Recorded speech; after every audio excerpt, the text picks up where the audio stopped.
السلام عليكم ورحمة الله وبركاته. عاملين ايه حبايبي؟ انا بقالي كتير ما صورتلكوش فيديوهات لان بصراحة انا محبطة بسبب عدم المشاهدات، وبقالي 3 سنين لسه ما فعلتش القناة، فبقالي فترة ما صورتش فيديوهات. بس شدني المشهد الجميل ده بتاع القطة الجميلة دي. هو قط مش قطة، هو عايز يدخل بأي طريقة. سبحان الله، الحيوان ده مجرد ما بتعطف عليه من مرة بيعرف مكانك وبيجي عايز يدخل يعني.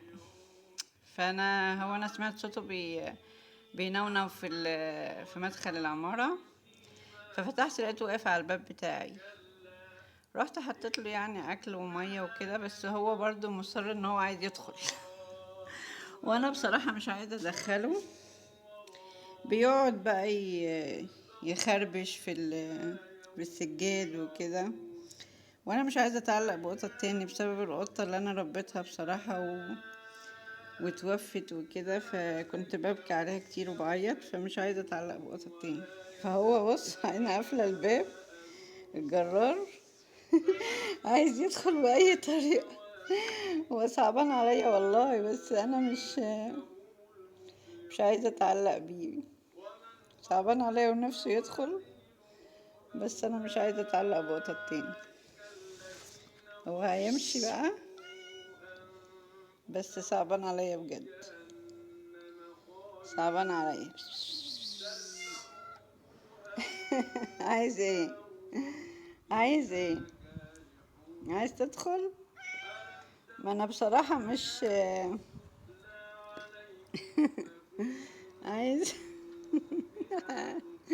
لا اله الا الله، لا اله الا الله.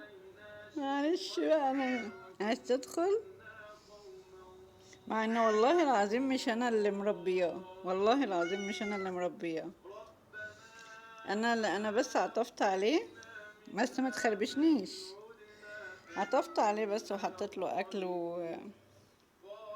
وميه. بس سبحان الله القطط دي يعني أليفة جدا حتى لو مش مربينها ببيتكم. هو كده عايز يمشي بقى خلاص. انا ما سألتش فيه فعايز يمشي اهو. هينط اهو، هيطلع بقى من البلكونة، بس بيروح يعني وبيرجع تاني برضه.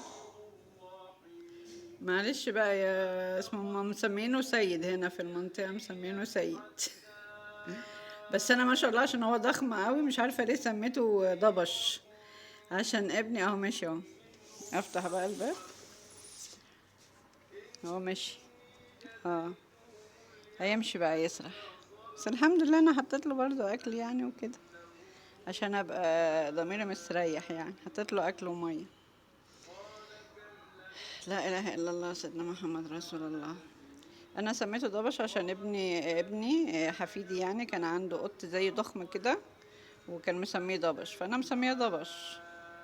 لكن هنا في المنطقه، في العماير اللي هنا يعني، هو في ما شاء الله ماشي في الحي هنا في المنطقه، مسمينه سيد يعني. قلت اصور لكم الفيديو الجميل دوت، مع ان بقالي كتير فعلا ما صورتش فيديوهات والله. يمكن الفيديو ده يكون سبب في ان القناة تتفعل. يلا، كل شيء نصيب في الدنيا. اشوفك على خير ان شاء الله في فيديو جديد اذا حصل نصيب يعني. لا اله الا الله.